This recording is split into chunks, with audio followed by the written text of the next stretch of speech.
सदाचार अच्छा रहा, तत्पश्चात साक्षात्कार का विचार करना। और जिसके जीवन में सदाचार है, जिसके जीवन में शिष्टाचार है, जिसके जीवन में मर्यादा का पूरा पूरा पालन जो जीवात्मा करता है, उसे साक्षात्कार होना ये बिल्कुल आसान बात है, एकदम आसान है।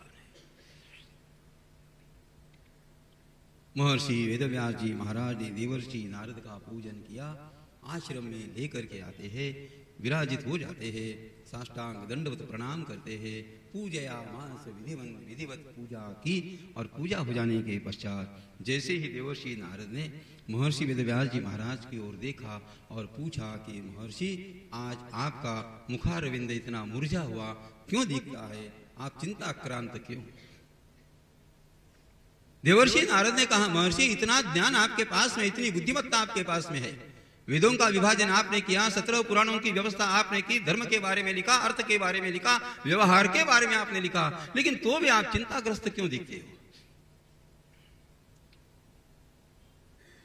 महर्षि वेदव्यास जी महाराज अत्यंत प्रामाणिकता से बताते हैं, देवर्षि मेरे पास बहुत ज्ञान है, मैंने बहुत कुछ लिखा, वेदों का विभाजन भी मैंने किया, इतना सब करने के पश्चात भी देवर्षि मेरा मन शांत नहीं हो पाया, मेरा मन अशांत है। अस्तेव मे सर्वमिदं त्वयोक्तम् तथापि नात्मा परितुष्यते मे तन्मूलमव्यक्तमगाधबोधम् पृच्छामहे त्वात्मभवात्मभूतम्। देवर्षि ये सब बातें मेरे पास है, किंतु मेरा मन अशांत है। देवर्षि नारद ने कहा, महर्षि आपने सब कुछ लिखा, लेकिन अभी तक आपने भगवान श्री कृष्ण का चरित्र नहीं लिखा, इसीलिए आपका मन अशांत है। यथा धर्मादयश्चार्था मुनिवर्यानुकीर्तिताः न तथा वासुदेवस्य महिमा ह्यनुवर्णितः। देवर्षि नारद ने कहा, आप भगवान श्री कृष्ण का चरित्र लिखने का आप प्रयास करें। देवर्षि नारद ने स्वयं के जीवन के बारे में पहले बताया।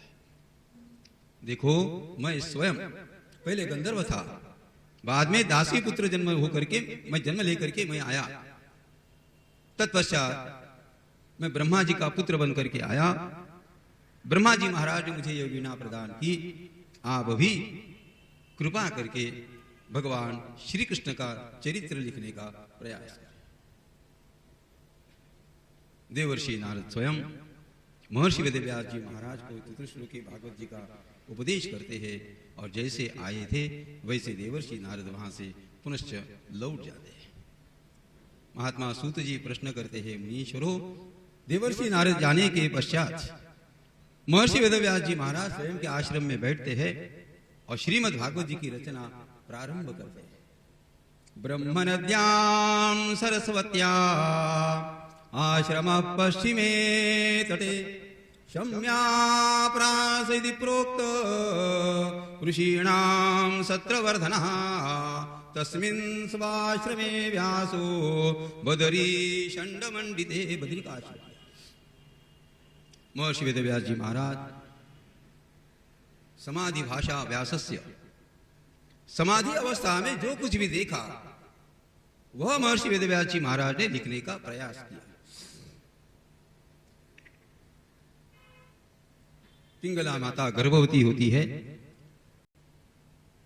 भगवान सुखदेव जी महाराज गर्भ में है, 12 साल बीत जाते हैं। महर्षि वेदव्यास जी महाराज ने अपने पुत्र को कहा कि आप बाहर आइए, आप बाहर आइए। भगवान सुखदेव जी महाराज पिता को कहते हैं, पिताजी मैं बाहर आना नहीं चाहता, क्योंकि मुझे पता है गर्भ में रहते समय इस जीवात्मा को परमात्मा का दर्शन होता है, लेकिन जैसे ये जीवात्मा गर्भ के बाहर आता है वो परमात्मा अंतर्धान हो जाता है और माया का स्पर्श होने लगता है। पिताजी मैं स्वयं बाहर आने के लिए तैयार हूं, किंतु आप मुझे इस प्रकार का आशीर्वाद दे, मुझे माया का स्पर्श नहीं होना चाहिए। महर्षि वेदव्यास जी नहीं, परमात्मा ने स्वयं इस गर्भ को भगवान सुखदेव जी महाराज को इस प्रकार का आशीर्वाद दिया कि अरे शुक, आप गर्भ के बाहर आने के पश्चात भी आपके मन को इस माया का स्पर्श कदापि नहीं होगा। यह कृपा, यह आशीर्वाद परमात्मा नारायण भगवान स्वयं सुखदेव जी महाराज को देते हैं। सुखदेव जी महाराज का जन्म होता है। सुखदेव भगवान जय। महर्षि वेदव्यास जी महाराज ने अपना यह जो ग्रंथ था श्रीमद् भागवत जी की दीक्षा भगवान सुखदेव जी महाराज को प्रदान करते हैं। आइए सुखदेव जी महाराज वहां से चले जाते हैं। तत्पश्चात थोड़ी सी कथा श्रीमद् भागवत जी में महाभारत की कथा भी आती है, श्रीमद् भागवत जी में राम कथा भी आती है। राम कथा में भागवत नहीं है, महाभारत में भागवत नहीं है, भागवत में सब कुछ आता है। भगवान सुखदेव जी महाराज वहां से प्रसन्न चित्त से प्रस्थान करते हैं, परमात्मा का नाम संकीर्तन करते करते निकलते हैं।